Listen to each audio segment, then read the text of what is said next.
Duduk sebentar. Ibu-ibu, bapak-bapak, saudari-saudara,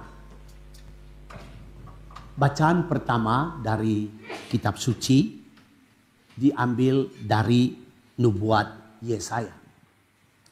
Yesaya berbicara tentang satu titik dalam sejarah di mana umat Israel itu berada di dalam masa yang amat suram. Masa yang sangat gelap. Mereka terpuruk. Tidak lagi sebagai bangsa yang terpilih. Mereka menjadi orang jajahan. Mereka ditawan ke Babilonia.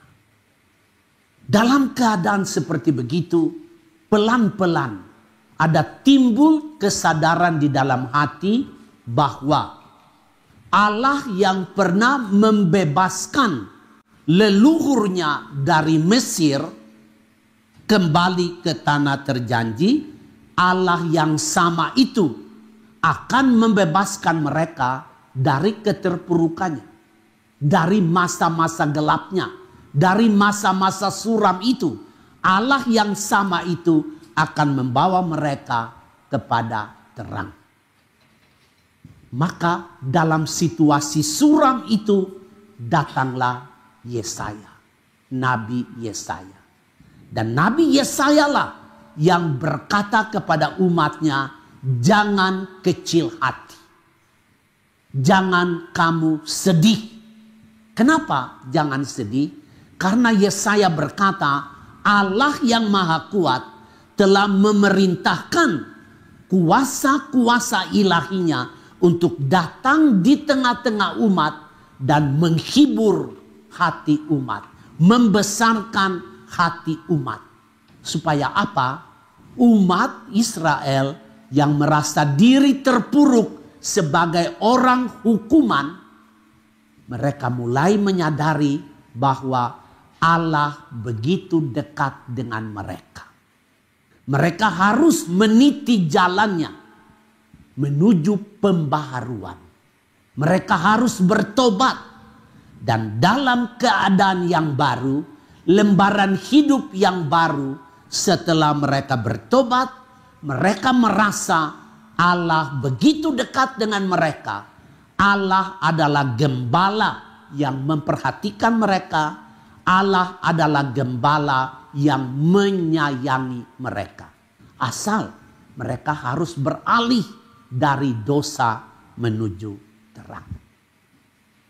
Dalam kehidupan kita bersama-sama, kadang-kadang kita juga tiba kepada satu titik gelap di dalam kehidupan kita.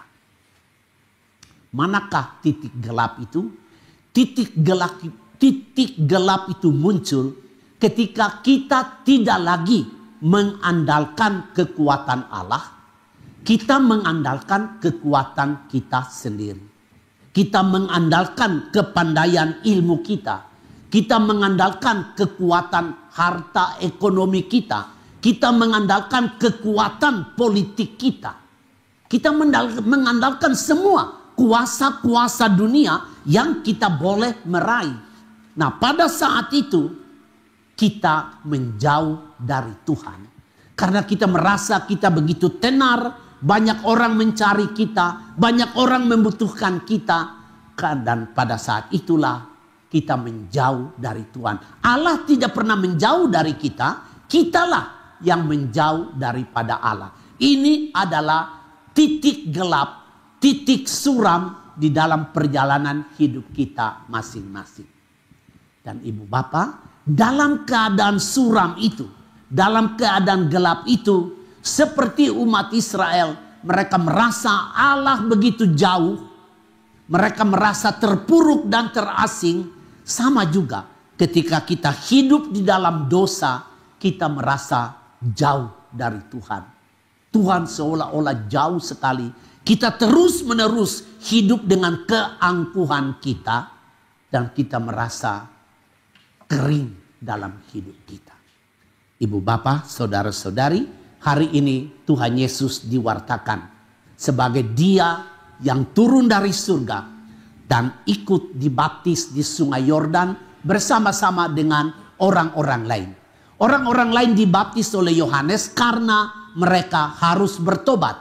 Dengan bertobat, dosa dihapuskan dan mereka memiliki kemerdekaan batin.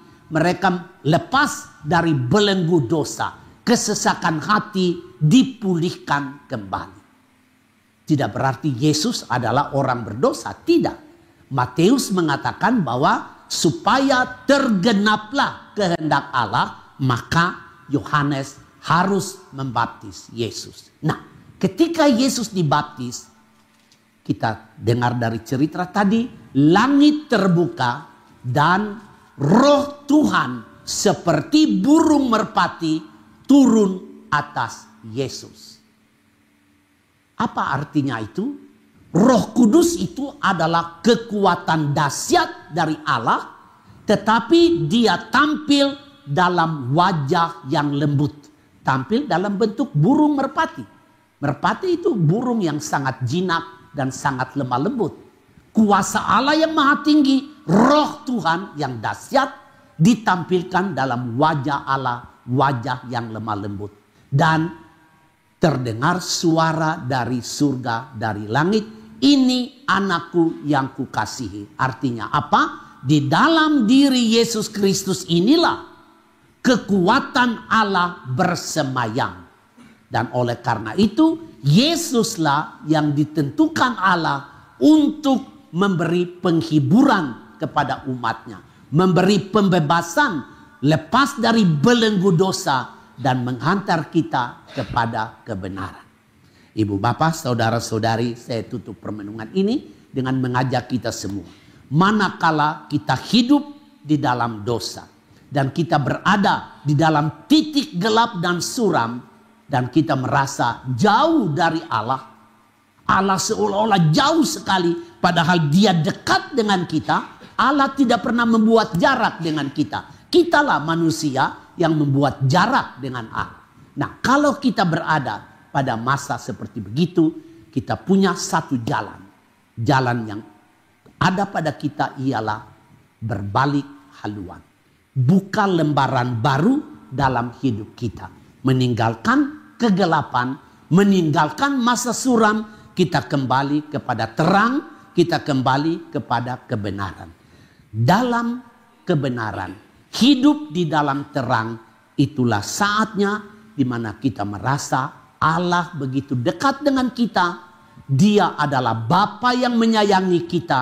Dia adalah Allah yang memperhatikan kita.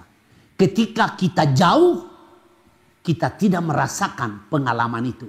Ketika kita hidup di dalam kegelapan, ketika kita terbuai dengan berbagai macam godaan dunia, kita tidak pernah akan merasakan kasih sayang Allah. Baru ketika kita hidup di dalam terang, di dalam jalan yang benar, disitulah kita mengalami Allah adalah Bapa yang menyayangi kita. Amin.